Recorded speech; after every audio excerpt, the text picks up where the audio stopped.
Bismillahirrahmanirrahim. Assalamualaikum warahmatullahi wabarakatuh. Selamat siang, salam sejahtera, Om Swastiastu, Namo Buddhaya, dan salam kebajikan. Bapak-bapak dan ibu, tidak ada kata yang bisa saya ucapkan ketika melihat ini. Alhamdulillahirabbil alamin. Tidak ada selain kata itu. Karena kejayaan yang kita dapatkan sesungguhnya pemberian yang kuasa. Jadi yang harus kita puji yang kuasa terlebih dahulu. Baik bapak-bapak, tadi sudah diperkenalkan semuanya. Boleh saya sampaikan bahwa ekspor ke Amerika itu tidak mudah. Sangat tidak mudah bapak-bapak. Jadi ketika tadi perkenankan juga, saya memperkenalkan orang yang saya pikir sangat berjasa ketika sampai ini terjadi. Saya minta Ibu Tina Panjaitan untuk berdiri di belakang Bapak itu. Mari kita beri aplaus, berdiri Ibu Tina. Jadi Ibu ini adalah Direktur Operasional PT Saputra Global Harvest, yang selama inilah beliau yang mengarrange semuanya sampai ini terjadi. Ya, itu yang pertama. Kemudian cerita tadi tentang Sukabumi, Pak Bupati. Ini sebelumnya saya mohon maaf, saya hormati Bapak Bupati Sukabumi. Ini terlalu semangat Pak saya. Bupati Sukabumi, Bapak Dr. Hamami, Marwan Hamami. Kemudian Bapak dari perwakilan Baharkam, Bapak Nasrun, dan bapak-bapak sekalian yang tidak bisa saya sebutkan satu-satu. Sukabumi bagi saya juga aneh Pak. Kakek saya itu dari Sukabumi, jadi dimakamkannya di Taman Bahagia. Saya juga dari sini mau ke sana. Bapak saya juga lahir di Sukabumi. Ya. Kemudian saya punya istri orang Sukabumi, di mana mertua saya juga orang Sukabumi. Nggak tahu kalau saya sebut namanya, kenal tahu nggak? Boleh saya sebut namanya Pak? Mertua saya almarhum Pak Elom Jainul Alam dengan Ibu Tin Sumartini. Bapak kenal Pak? Oke. Jadi memang Sukabumi hari ini sedang mencatat sejarah. Jadi saya selalu katakan bahwa hidup itu jangan hanya membuat cerita. Kalau cerita itu bahasa Inggrisnya story. Tapi buatlah sejarah. Bahasa Inggris itu history. Jadi we are now making a story but a history. Jadi sekarang kita tidak sedang membuat cerita, kita sedang membuat sejarah. Ya, itu sejarahnya hari ini. Jadi kalau di dalam ada suatu ungkapan begini, masing-masing zaman, masing-masing pemimpin ada zamannya. Dan masing-masing zaman akan datang pemimpinnya. Ya, kita tidak bicara politik, mari kita itu arahkan ke teknologi. Jadi masing-masing teknologi itu ada zamannya. Dan masing-masing zaman akan datang teknologinya. Oleh karena itu, kita harus bisa melihat perubahan daripada zaman. Ya. Saya selalu menasihatkan kalau ada teman-teman yang dia dalam posisi maaf gitu belum jadi atasan Pak. Kalau Anda mau berkarir dengan baik, Anda mau sukses, nasihat saya cuma 3. Ya. Pertama, kita harus bisa melihat tanpa harus ditunjukkan. Kedua, kita harus bisa mendengar tanpa harus diucapkan. Dan yang ketiga, kita harus bisa membaca tanpa harus dituliskan. Pak Bupati kalau punya anak buah seperti itu senang ya Pak ya. Jadi kita tidak perlu menjelaskan bertele-tele Pak. Bisa baca tanpa harus dituliskan, bisa mendengar tanpa harus diucapkan, dan bisa melihat tanpa harus ditunjukkan. Nah, di sini pun kita harus bisa lakukan itu. Mari kita lihat bagaimana ilmu pertanian dan bagaimana kita membacanya.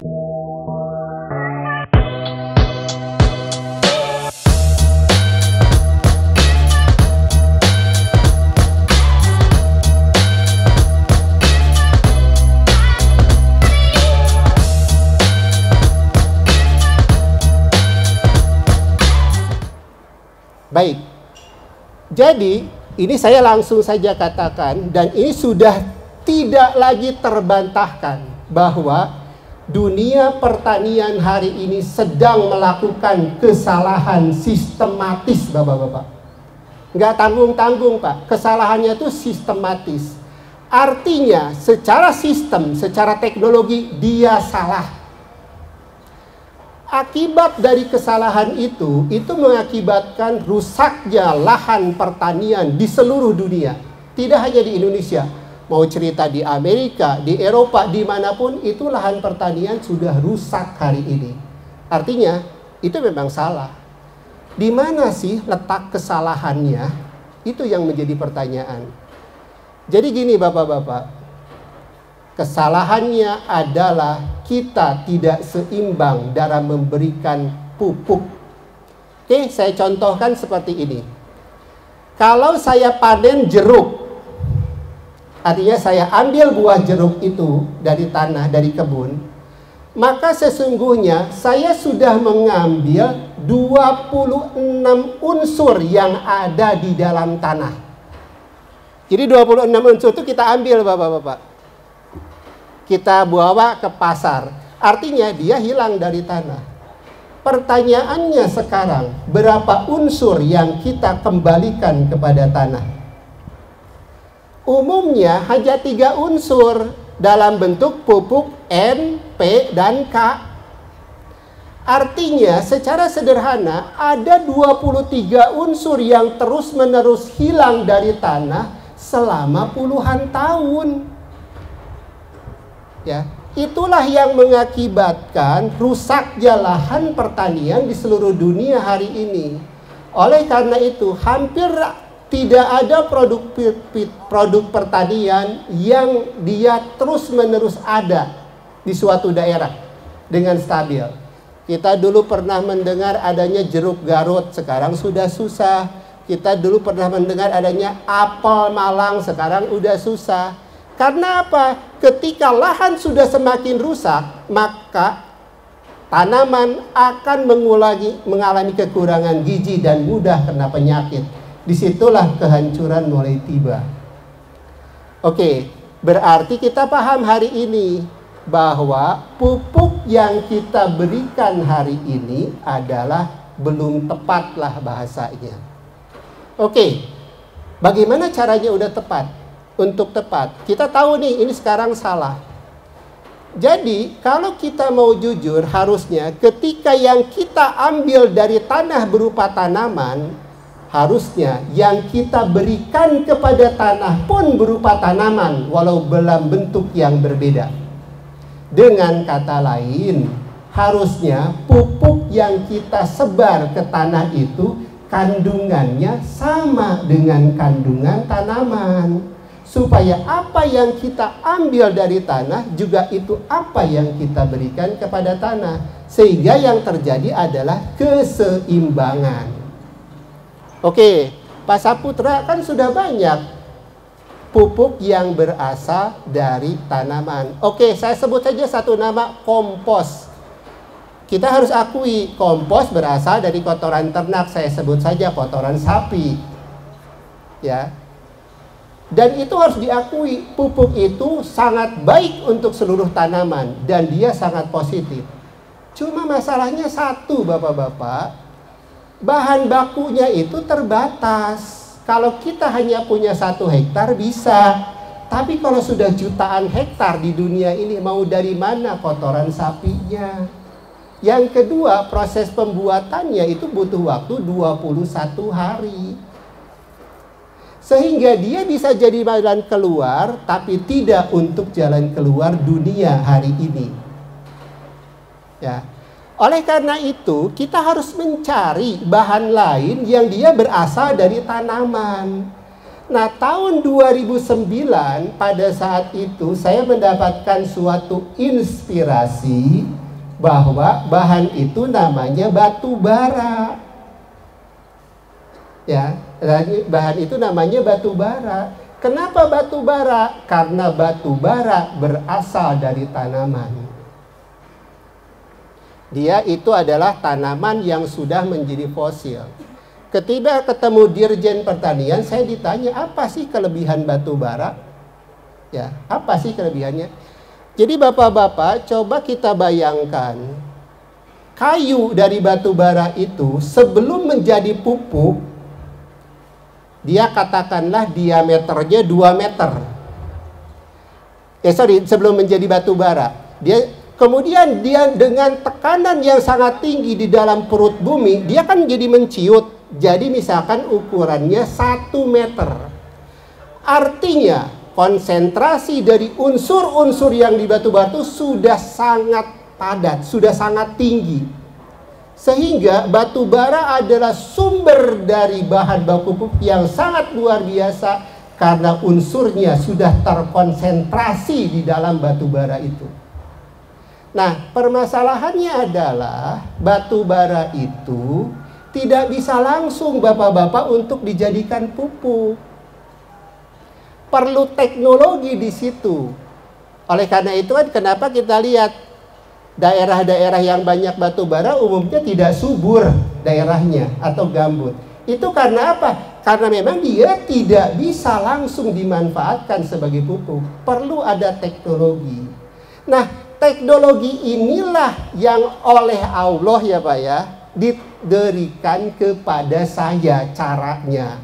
Dan itu pun tidak gampang. Saya meneliti ini setelah 7 tahun baru ditemukan. Jadi dari tahun 2009 sampai tahun 2016. Jadi tidak mudah untuk menemukan ini. Ya. Jadi setelah 7 tahun barulah ditemukan teknologi ini. Dan dunia hari ini menamakan teknologi ini adalah teknologi aktivasi unsur hara atau teknologi aktivasi nutrien yang mereka sebut dengan Nutrient Activation Technology. Dan ini milik orang Indonesia Bapak-bapak, di mana patennya itu sudah diakui oleh Amerika Serikat. Ya. Jadi ini adalah teknologi pertama di dunia dan satu-satunya di dunia hari ini. Dan boleh saya katakan di tempat inilah sejarah itu dimulai. Mengapa saya setuju dengan Pak Haji? Pak, kita bisa Pak mengadakan lepas ini misalkan di daerah mana yang lebih dekat gitu dengan Jakarta, itu kita bisa lakukan. Tapi kita tidak mengingat sejarah kalau itu saya lakukan atau Pak Haji lakukan. Jadi Bapak nanti bisa lihat bahwa teknologi ini bukan hanya cerita katanya atau teori. Dia sudah menjadi produk. Dan dia sudah dites. Di bagian di Indonesia, saya sudah mentes ini di Afrika, Pak. Saya itu di Afrika masuk ke pelosok-pelosok, Pak, ketiga negara. Salah satunya saya masuk ke Zimbabwe, saya seminggu di sana. Kita coba di sana. Ini sudah dicoba di Amerika Serikat. Bahkan ada satu perguruan tinggi yang bekerja dengan kita, bekerja sama, yaitu Purdue University. Jadi mereka sedang terus meneliti ini untuk tanaman jagung dan kedelai. Kita sudah coba ini di Australia, ya. Kita juga sudah Australia, ya itu aja yang saya ingat kalau luar negeri. Dan produk ini sudah diperkenalkan ke lebih dari 20 negara, Bapak-bapak. Dan semua tidak bisa menolak bahwa dunia tidak punya pilihan lain. Kalau mereka ingin memperbaiki lahan pertaniannya, mereka harus menggunakan pupuk batu bara. Tidak punya pilihan lain. Mengapa? Karena sumber-sumber bahan baku pupuk yang ada sekarang yang bisa digunakan sebagai pupuk itu terkalahkan oleh batu bara, baik dari segi kandungan maupun besaran harga yang akan dihasilkan nantinya. Ya. Amerika adalah salah satu contohnya, Bapak-bapak. Mereka adalah pusatnya teknologi pertanian hari ini. Tapi kita mampu, kita sanggup, dan kita siap untuk mengimpor produk ini ke negara mereka. Ini adalah pencapaian kita hari ini yang Bapak-bapak semua menjadi saksi atas sejarah yang kita catat hari ini, Bapak-bapak. Ya. Jadi patut saya katakan bahwa segala sesuatunya pasti ada jalan keluarnya. Ketika kita tahu lahan pertanian kita sudah sangat rusak, Bapak-bapak bisa lihat di situ tagline-nya, menghidupkan kembali bumi dari matinya. Seperti itu bahasanya, bahasa Al-Quran, Bapak-bapak, karena Allah mengatakan, akulah yang akan menghidupkan kembali bumi dari matinya. Ya, berarti aku ini sekarang, kita sekarang ini sedang melaksanakan janjinya Allah, Bapak-bapak. Dengan demikian mudah-mudahan Allah akan menolong kita untuk urusan ini. Oke, itu adalah bagaimana posisi dari pupuk batu bara ini. Dengan kata lain, kembali saya sampaikan, dunia tidak bisa menolak. Pupuk ini harus digunakan ketika kita ingin memperbaiki lahan kita. Supaya apa? Supaya kita bisa sustain dalam kehidupan. Oke, tadi yang saya sampaikan adalah analisis sebelum kejadian ini terjadi. Sekarang bacaan kedua terhadap perubahan zaman. Tiba-tiba Bapak-bapak, dengan adanya pandemi, harga pupuk kimia itu loncat. Betul ya Pak Kadis Pertanian? Jadi harga pupuk dunia hari ini itu sekitar $1 sebetulnya.